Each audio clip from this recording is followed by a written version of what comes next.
بے نمازی میدان محشر میں آئے گا تو کیا ہوگا؟ اللہ اکبر، اللہ اس سے سختی سے حساب لے گا۔ اللہ نرمی سے لے تو بھی ہم حساب نہیں دے سکتے، سختی سے لے گا تو کیا جواب دیں گے؟ کہاں سے لائیں گے وہ طاقت اپنے منہ میں کہ زنا کے بارے میں اللہ کو بتائیں گے، اللہ اکبر، چوریوں کے بارے میں اللہ کو بتائیں گے، غیبتوں کے بارے میں اللہ کو بتائیں گے، عورتوں پہ پاپ کی نظریں کرتے تھے یہ اللہ کو بتائیں گے، جوا کھیلتے تھے اللہ کو یہ بتائیں گے، سٹے کے دھندے کرتے تھے اللہ کو یہ بتائیں گے، اللہ اکبر، اللہ کوئی اپنی ماں پہ ظلم کرتا تھا اللہ کو یہ بتائیں گے، زکاتیں ہڑپ کر جاتے تھے اللہ کو یہ بتائیں گے، اللہ اکبر، اپنی تنہائیوں میں زنا کی گندی فلمیں دیکھتے تھے اللہ کو یہ بتائیں گے۔ کیا جواب دو کہ اللہ کے بندو اللہ کی بارگاہ میں؟ آقا فرماتے نماز چھوڑنے کی سزا یہ ہے کہ اللہ تم سے سختی سے حساب لے گا۔ کاش صرف 10 منٹ کا ٹائم نکال لیا ہوتا، 10 منٹ کا وقت نکال لیا ہوتا، کتنی بڑی بڑی مصیبتوں سے بچ جاتے، کتنی بڑی بڑی تکلیفوں سے بچ جاتے۔ اور اس کے بعد آقا فرماتے ہیں تیسری مصیبت میدان محشر میں یہ، اور یہاں 12 کا عدد پورا ہو جاتا ہے، 12 کا عدد مکمل ہوتا ہے۔ آقا ارشاد فرماتے ہیں بے نمازی کو اللہ جہنم میں داخل فرمائے۔ اللہ، بے نمازی کا ٹھکانہ جہنم ہوگا، اور جہنم کیا ہے؟ اللہ اکبر، اللہ کے رسول صلی اللہ علیہ وآلہ وسلم ارشاد فرماتے ہیں جہنم کے اندر اتنا شدید اور سخت ترین عذاب ہے نہ کسی آنکھ نے دیکھا نہ کسی کان نے سنا۔ آقا ارشاد فرماتے ہیں جہنم کا جو عذاب میں جانتا ہوں، آقا ارشاد فرماتے ہیں جہنم کا جو عذاب میں جانتا ہوں، اگر وہ تم کو پتا چل جائے تو تم ایسے پگھلنے لگو جیسے پانی کے اندر نمک پگھلنے لگتا ہے۔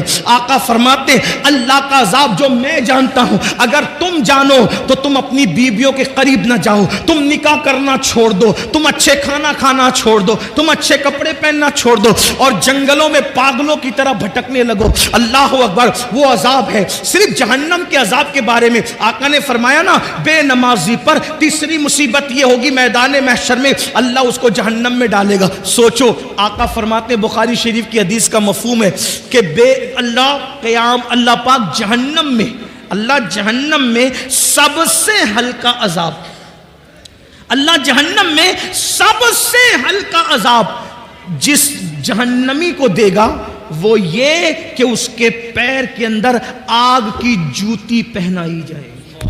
اللہ اکبر، جہنم میں سب سے ہلکا کم عذاب، بالکل پہلے درجے کا عذاب، یہ کم عذاب، سب سے ہلکا کم ترین عذاب کہ پیروں میں آگ کی جوتیاں پہنائی جائے گی۔ حدیث پاک کا مفہوم ہے جب اس جہنمی کو جس کو سب سے ہلکے عذاب کے طور پر اس کے پیر میں آگ کی جوتی پہنائی جائے گی تو اس کے سر میں اس کا بھیجا ایسے کھولنے لگے گا جیسے چولہے پہ رکھی ہوئی ہانڈی کے اندر پانی کھولتا ہے، اور پانی کھولتا ہے اور اس کا بھیجا کھول کے اس کے پیروں پہ گرے گا۔ یہ سب سے ہلکا عذاب۔ ایک حدیث پاک ہے جب جہنم کو بیل کے ناک کے ایک سوراخ کی طرح، بیل کے ناک کے ایک سوراخ کی طرح مشرق میں کھولا جائے گا تو مغرب میں جتنے لوگ کھڑے ہوں گے ان کی ناک سے بھیجا بہ کر کے گرے گا، بہ کر کے گرے گا۔ جس کو پورا جہنم میں ڈالا جائے کیا حال ہوگا میرے بھائیوں؟ صرف 10 منٹ، صرف 10 منٹ۔ 10 منٹ کیا ہوتا؟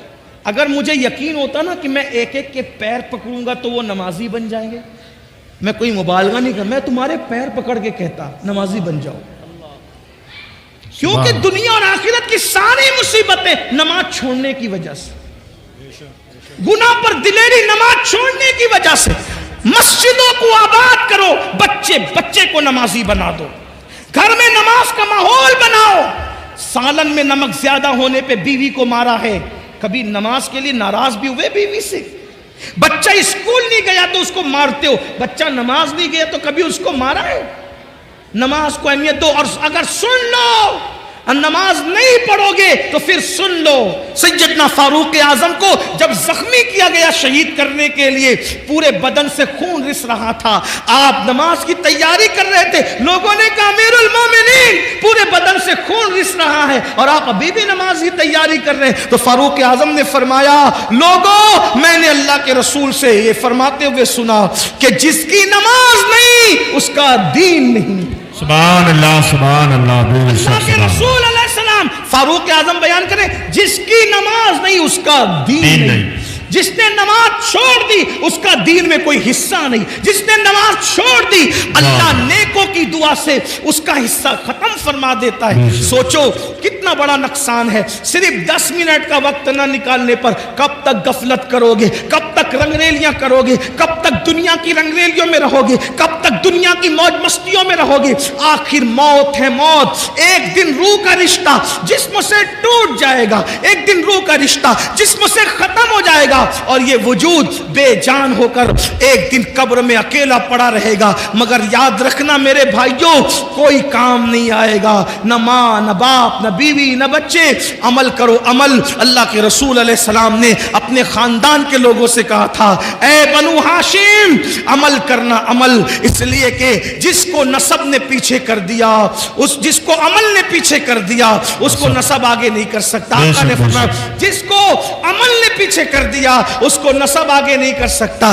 ایسا نہ ہو کہ لوگ عمل لائیں اور تم صرف نسب لے کر آؤ۔ اللہ اللہ، بنو ہاشم نے پھر حضور کی بات پر اتنا عمل کیا کہ ہر دور میں سب سے زیادہ اگر بعمل کوئی دیکھا گیا تو نبی کا گھرانہ دیکھا گیا۔ سیدہ فاطمہ الزہرا کو دیکھو، سیدہ فاطمہ الزہرا کو دیکھو، نبی کی سگی شہزادی ہے، لوگ سوتے ہیں فاطمہ الزہرا ایک ایک سجدے میں پوری رات گزار دیتی ہے۔ پھر اس کے بعد آپ دیکھو اما عائشہ صدیقہ رسول اللہ کی پیاری زوجہ ہے، اللہ اللہ جب راتوں کو عبادت کے لیے کھڑی ہوتی تو جہنم کے عذاب کو یاد کر کے اتنا روتی کہ صبح کو آپ کا دوپٹہ ایسے نچوڑا جاتا جیسے دھو کر پانی نچوڑتے ہیں، ویسے اما عائشہ کے آنسو نچوڑے جاتے، اتنا روتی تھی رسول اللہ کی پیاری زوجہ ہے۔ اس کے بعد امام حسن کو دیکھ لیں، امام حسین کو دیکھ لیں، مولا علی کو دیکھ لیں، غوث پاک کو دیکھیں۔ پھر 40 سال تک عشاء کے وضو سے فجر پڑھنے والی ذات نبی کے خاندان میں ملے گی۔ سرکار غوث اعظم 40 سال تک معمول رہا عشاء کے وضو سے اپنے فجر کی نماز پڑھی، پوری رات عبادت کرتی۔ سرکار غریب نواز 97 سال کی عمر پائی، اول کے 27 سال دن کو بھی کبھی سو لیتے تھے، کبھی رات کو بھی سو لیتے تھے، آخری کے 70 سال نہ دن کو سوئے نہ رات کو سوئے۔ بابا کتب کہتے ہیں ہم نے غریب نواز کو کبھی سوتے نہیں دیکھا، ہمیشہ عبادت میں دیکھا۔ یہ وہ لوگ ہیں جن پر مسلمان ناز کرتے، جن پر اہل اسلام ناز کرتے ہیں، ان کی عبادتیں یہ اور اپنے اعمال دیکھو۔ ہم گھمنڈ میں، ہم تکبر میں کہ ہم جنت میں جائیں گے۔ مجمع الزوائد کی روایت ہے اللہ کے رسول علیہ السلام نے فرمایا جو اپنے آپ کو قطعی اور یقینی جنتی کہے میں محمد اعلان کرتا ہوں کہ وہ جہنم میں جائے گا۔ سبحان اللہ، صلی اللہ علیہ وآلہ وسلم۔ نعرہ تکبیر، نعرہ رسالت، علماء اہل سنت بہاری طیبہ کانفرنس جشن دستار بندی علامہ سید امین القادری صاحب کے بلا۔ اللہ کے رسول صلی اللہ علیہ وآلہ وسلم نے فرمایا بے نمازی کو تیسری مصیبت میدان محشر میں یہ آئے گی کہ اللہ اس کو جہنم میں ڈالے گا، اس کا ٹھکانہ جہنم ہوگا۔ نہیں برداشت کر سکتے جہنم کی آگ کو، جہنم کی جب آگ جلتی ہے نا، آگ جو جلتی ہے اس میں روشنی ہوتی، جہنم کی آگ میں روشنی بھی نہیں ہے، اندھیرا ہی اندھیرا ہے، تاریکی ہی تاریکی۔ اور اللہ کے رسول صلی اللہ علیہ وآلہ وسلم فرماتے ہیں دنیا کی آگ سے 70 درجہ زیادہ، 70 درجہ دنیا کی آگ سے 70 درجہ زیادہ جہنم کی آگ ہے۔ اور یہ جہنم کی آگ کیا ہے؟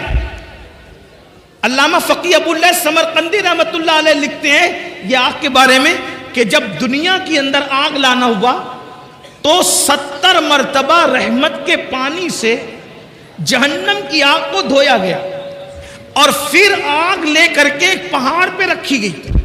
جب وہ آگ پہاڑ پہ رکھی گئی تو پہاڑ جل گیا اور وہ آگ جہاں سے آئی تھی جہنم سے واپس چلی گئی۔